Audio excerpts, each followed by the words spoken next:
Assalamualaikum warahmatullahi wabarakatuh. Perkenalkan, nama saya Arselina Wulandari, NIM 2020-11-2020. Di sini saya akan menjelaskan mengenai mikroskop dan cara membuat preparat.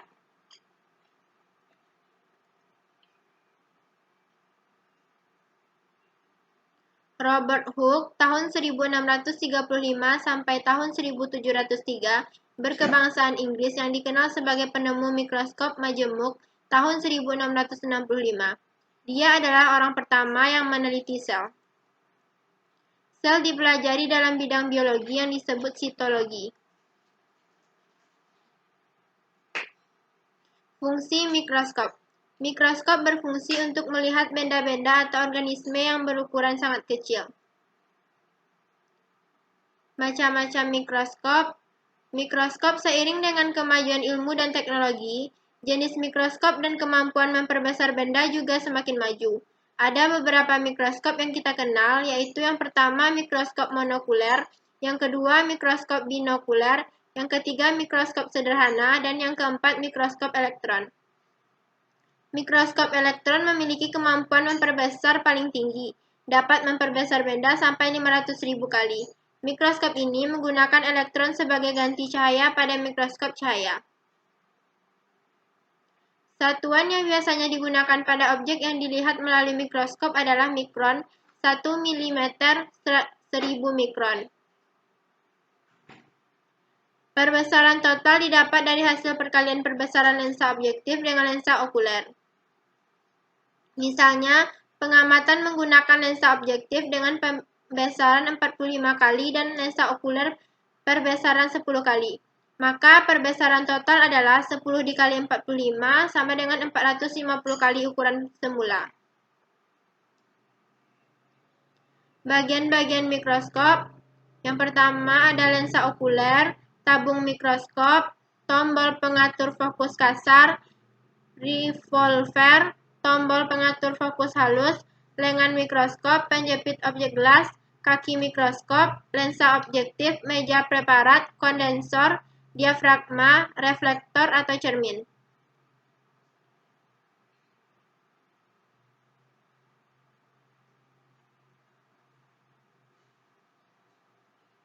Mikroskop terdiri atas dua bagian, yaitu bagian optik dan bagian mekanik. Bagian optik mikroskop. Yang pertama, lensa okuler terletak dekat dengan mata pengamat dan berfungsi sebagai kaca pembesar yang membentuk bayangan maya tegak dan diperbesar dari bayangan yang dibentuk lensa objektif. Yang kedua, lensa objektif terletak dekat dengan objek pengamatan dan berfungsi untuk membentuk bayangan yang bersifat nyata, terbalik, dan diperbesar. 3. Diafragma merupakan bagian mikroskop yang mengatur banyak sedikitnya sinar yang dipantulkan cermin menuju mata pengamat. Yang keempat, reflektor. Terdiri atas cermin datar dan cermin cekung yang berfungsi memantulkan cahaya ke dalam lubang diafragma dan meja objektif. Cermin datar digunakan jika cahaya cukup terang, sedangkan cermin cekung digunakan jika cahaya kurang terang.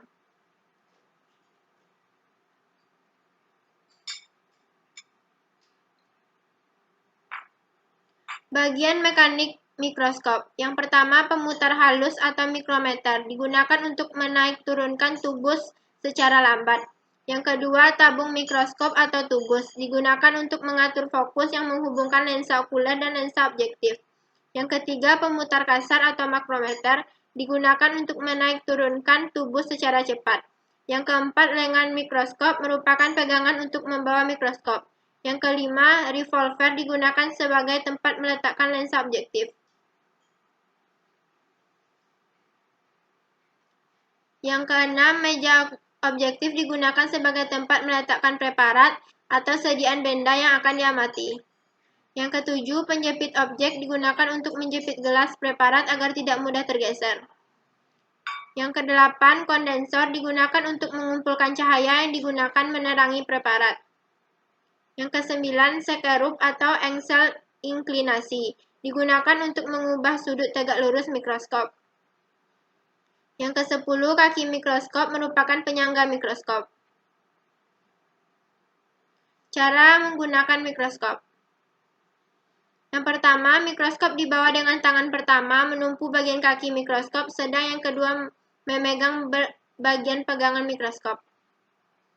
2. Dalam keadaan tersimpan, posisi lensa objektif dengan pembesaran lemah dan mikroskop berdiri tegak. Yang ketiga, saat melihat objek benda pertama kali dengan pembesaran lemah. Yang keempat, jika bayangan tidak jelas, jangan menggunakan pembesaran kuat. Gunakan pembesaran secara bertahap. Yang kelima, saat mengganti lensa objektif harus melihat jangan sampai terjadi benturan antara lensa objektif dengan spesimen. Yang keenam, jangan menggunakan cermin ke arah matahari secara langsung sehingga mengganggu penglihatan. Yang keenam,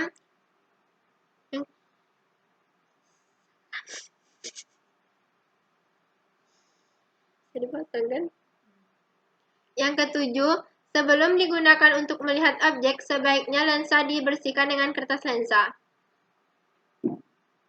Contoh mikroorganisme yang dilihat melalui mikroskop.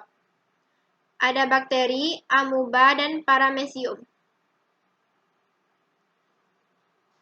Jenis preparat. Preparat segar merupakan sediaan yang dibuat pada saat akan melakukan pengamatan dan biasanya menggunakan medium air. Preparat semi-awetan. Hampir sama dengan sediaan segar, tapi medium yang digunakan adalah zat yang dapat menahan penguapan sehingga tahan sampai beberapa hari. Preparat awetan merupakan sediaan yang dibuat melalui beberapa tahap perlakuan agar sediaan dapat disimpan dalam waktu yang selama mungkin. Macam-macam irisan berdasarkan bidang pemotongan. Yang pertama yaitu irisan melintang, yang kedua yaitu irisan membujur. Cara membuat irisan melintang daun. Siapkan bahan yang akan dibuat irisannya. Siapkan gabus atau empulur, umbi kayu, dan belah salah satu ujungnya menjadi dua. Selipkan bahan yang akan dibuat irisan pada belahan gabus. Pegang erat-erat gabus di dekat belahan, kemudian iris ujung belahan gabus setipis mungkin.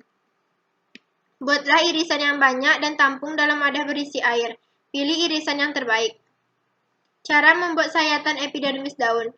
Balutkan helaian daun pada pensil atau pada jari tangan Anda sendiri.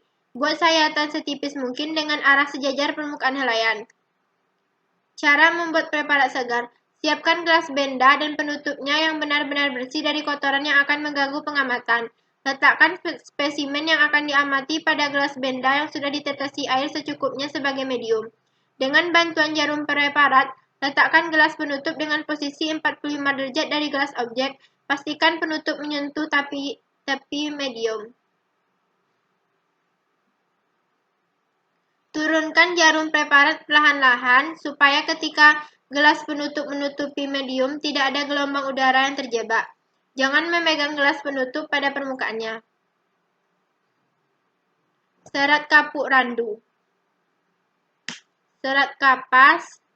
Cara mewarnai. Untuk memperjelas pengamatan bisa diwarnai dengan zat warna tertentu dengan cara meneteskan satu tetes zat warna di salah satu sisi kaca penutup dan letakkan kertas saring di sisi sebaliknya untuk menyedot air atau medium. Cetakan epidermis daun. Yang pertama, alat dan bahan. Daun, kaca preparat, lem transparan yang mudah kering. Mika transparan. Cara kerja. Teteskan lem di salah satu permukaan potongan mika. Tempelkan potongan mika sudah diberi lem pada permukaan daun. Potong mika berukuran 2x2 cm. Setelah lem kering, lepaskan plastik dan letakkan di atas kaca preparat. Perkecambahan serbuk sari secara in vitro. Alat dan bahan. Serbuk sari dari tanaman tapak dara atau Vinca rosea atau yang lain. Agar lebih kurang 1% dengan sukrosa 10-20%. Kaca benda dan penutupnya, mikroskop, gelas beker, cawan petri, objektif dan okuler mikrometer, lampu spritus, kertas saring, tusuk gigi. Membandingkan jaringan parenkim dan kolenkim. Alat dan bahan. Tangkai daun seledri, kaca benda dan kaca penutup, air, silet tajam, pinset, pipet tetes. Cara kerja. Buatlah irisan melintang tangkai daun seledri setipis mungkin. Letakkan irisan pada kaca benda yang sudah diberi air. Tutuplah dengan kaca penutup secara perlahan supaya tidak timbul gelembung udara yang akan mengganggu saat pengamatan. Amati ciri-ciri parenkim dan kolenkim. Cara kerja. Panaskan larutan sukrosa dan agar larut. Teteskan larutan tersebut media agar pada kaca objek. Ambil benang sari dengan menggunakan pinset, kemudian taburkan serbuk sari pada media tersebut. Simpan kaca objek dalam cawan Petri untuk menjaga kelembapan serbuk sari. Letakkan kertas saring basah pada alas cawan Petri kemudian ditutup. Amati di bawah mikroskop tiap interval waktu 10 menit sampai serbuk sari nampak berkecambah. Catat kapan serbuk sari mulai berkecambah. Kolenkim pada tangkai daun seledri. Parenkim udara. Arenkim pada tangkai daun enceng gondok. Trikoma daun tembakau. Endokarpium. Cocos nucifera. Baiklah, sekian dari saya. Assalamualaikum warahmatullahi wabarakatuh.